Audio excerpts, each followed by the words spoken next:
بسم اللہ الرحمن الرحیم۔ آج کا میرا موضوع ہے مولویوں کے مناظرے یا اکھاڑے۔ کیا مناظروں سے حق و باطل ثابت ہو جاتا ہے؟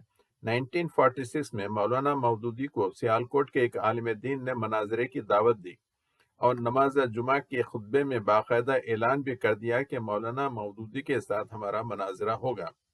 تو جواب میں سید مودودی نے فرمایا، میں ہر شخص سے ہر وقت ملنے اور سمجھنے اور سمجھانے کے لیے حاضر ہوں، لیکن عرف عام میں جس چیز کو مناظرہ کہتے ہیں اس سے کوسوں دور بھاگتا ہوں۔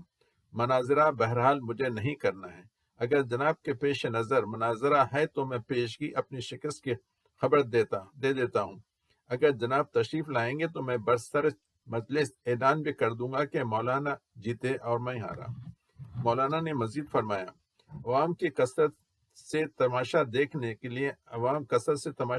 کے لیے آئیں اور دو مولویوں کے درمیان معرکہ آرائی ہوتے ہوئے دیکھ کر لطف اندوز ہوں۔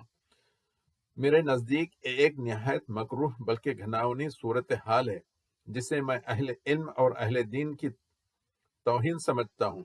نہ یہ آپ کے شائن شان ہے اور نہ ہی میں اپنے آپ کو ایک تماشا گاہ میں کھڑا کر سکتا ہوں۔